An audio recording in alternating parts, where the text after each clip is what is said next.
Hello and welcome back. On this episode of the S10 LS swap, we're going to work on getting the transmission mounted and getting the right angle of the engine, and then I think we'll work on doing the exhaust and we'll see how far we get. So I've been thinking about how I want to do the exhaust, and I've decided that the stock transmission crossmember is not going to work for what I want to do. So I went under the truck with some cardboard that I cut to the same diameter or width as the material I'm going to use, and I made this template. And then the material that I'm going to use is 1.5" square tube 3/16 wall, and then I spent some time cutting out all the pieces to make it the shape that I want. So 3/16 is probably overkill, but I'd rather be overkill than underkill. And I sat underneath the truck, figured out a dimension that would look like it would work, and then I cut all the pieces out on my bandsaw.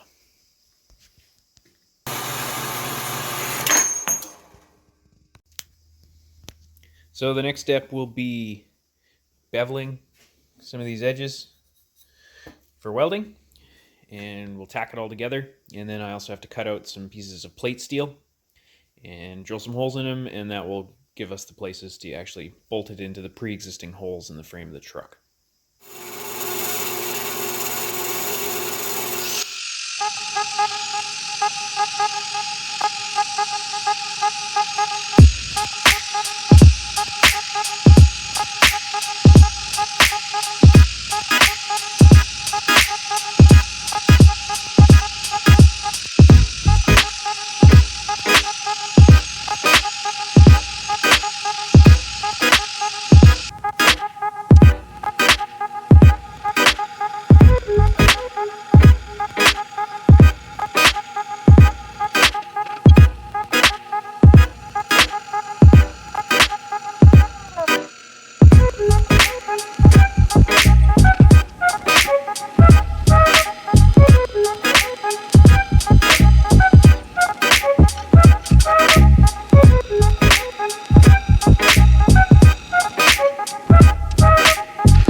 So here's the finished crossmember.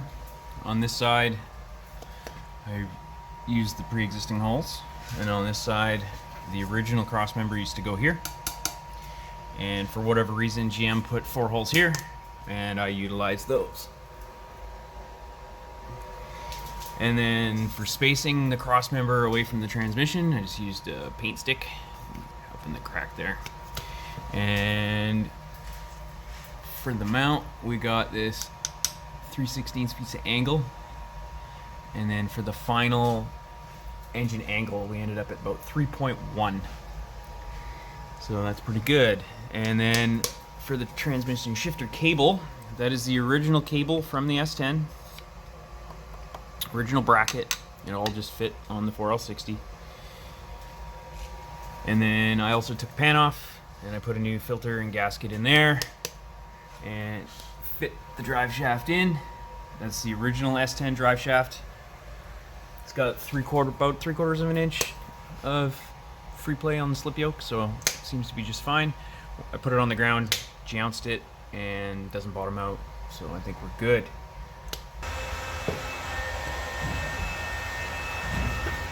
Once that's done, pull this tree tube up over, the whole thing.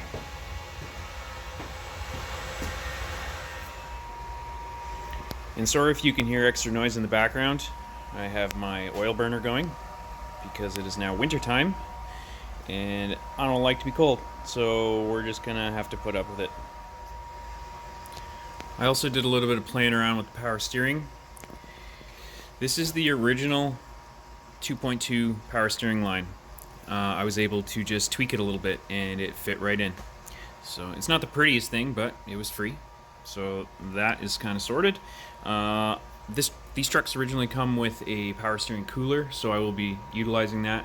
So when I put the front clip back on, I'll hook that up and make that work. Alright, we're going to talk exhaust. So a big issue with these S10s is there's not a lot of room to get exhaust in them because of the steering shaft. So you got 2.5, 3-ish inches to fit something in there. I think it's Hooker that makes a swap manifold, but they're like $500, and the whole point of this project is how cheap can we do it, so we won't be doing that.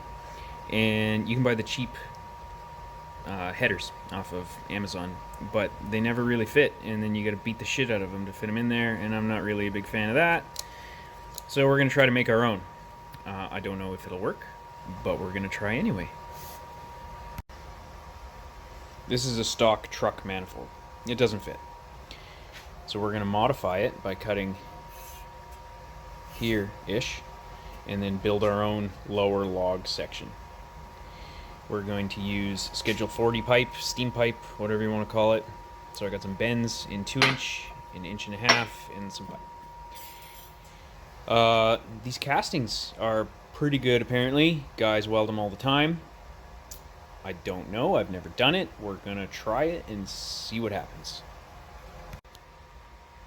Full disclaimer, I am not a fabricator. I have no training in fabrication.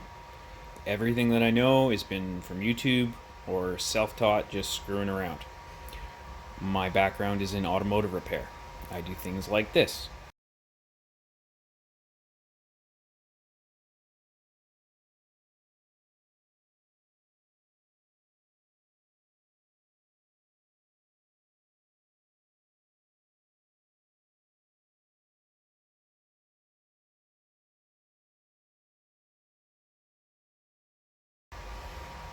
The point that I'm trying to make is that if you want to get better at something, you have to try.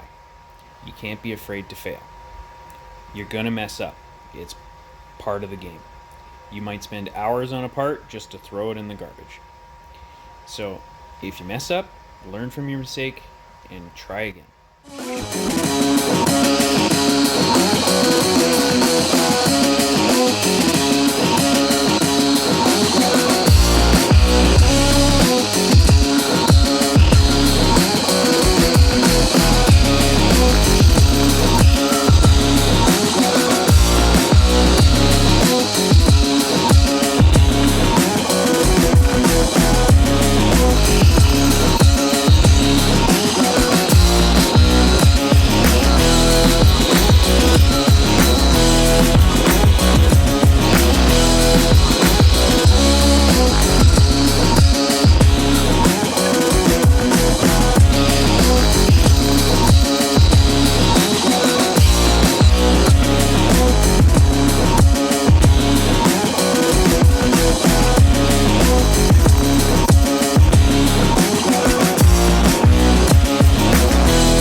Um,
okay.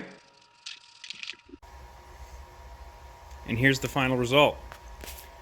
I think they turned out pretty good.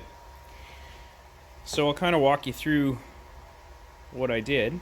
Anything that was steel, I just MIG together. Anything where the cast joined the steel, I TIG welded with stainless steel filler. And I also, before I welded anything, I used the Tiger torch and just put heat in it. Just heat it, weld a little bit, heat it, weld a little bit, just keep it hot. I had put this big piece of C-channel and I had clamped it to the flange just to do my best to try to keep it straight. And then I wrapped it up in an old quilt and I left it overnight to cool as slow as I could. You could use sand or whatever. I just went with that way because I'd seen it done before and it worked out pretty well. I would have liked to keep them more similar, but the chassis just doesn't really allow for that. Like if I bring this log up higher, it hits the steering shaft, and if I bring this log down lower, it runs into the control arm. So it's like, it kind of is what it is. And I had a couple of things that I wanted for these, is that one, I wanted them to be fairly simple to make, and two, I wanted to be able to get them in and out of the truck without moving the engine or, you know, major disassembly. And both of that worked. So, never done anything like this before, just tried and did my best and used common knowledge of how to weld cast iron, and it seemed to work out okay. I wasn't too concerned about any, you know, gaps or anything like that. I'm using old junk parts here to make something work, so if I had a gap, I just filled it up. We ain't building a show car. Alright, so I built this one off camera. It's just way tighter area. It was much easier to show you what I was doing on the easy side. After they were cool and I pulled them out of the blanket, I used a generic belt sander and a straight edge just to make sure that the flanges were straight. I wire wheeled them up and wiped them down and then shot them with this VHT flame proof paint. Never used it before.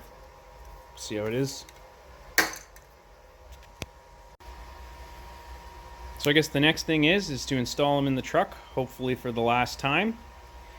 And I think I'll go over the fuel system just to put a little bit of something different in this video. Alright, this is how we're going to finish the fuel system underneath. I got a new filter. I've had this forever. I don't know what I bought it for, but I'm going to use it. These are bits of the original fuel line. I used the Master Cool hydraulic flare tool to put this flare on, and that flare is used for these quick disconnect fittings. I like doing it this way. It's simple, works. They just snap on the end like that. And then I've already said I'm using 300 psi fuel injection hose. So you just push it on over the end, and then you use these style of clamps. These are fuel injection clamps, and that will finish up the fuel system underneath.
And here's the finished fuel system.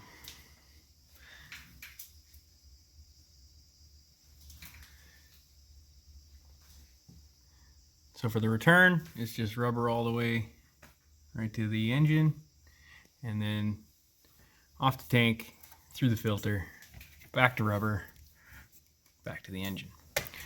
So now we have a complete fuel system from tank all the way up to the engine. So that is done. Here is where the manifolds come out down below.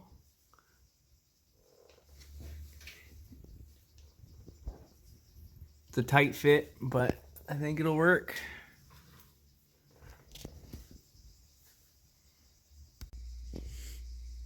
the manifolds are installed. They're a tight fit, but they clear. So if you don't want to go through all this, you can just buy parts. I like making stuff and growing my skills, so I figured I'd build a set. So I think I'm going to end this video here. In this episode, we built a crossmember, some custom exhaust manifolds, and finished up the fuel system. So we made some decent progress. There's still a lot more to do, so I'll carry on. I'd also like to take a minute to thank anyone who subscribed. That's pretty awesome. December's been a really busy month, and I haven't had as much time to work on this as I'd like to. So we're kind of wrapping it up now, and hopefully I'll have a little bit more free time to carry on and get this thing going. Thank you very much. We'll see you next time.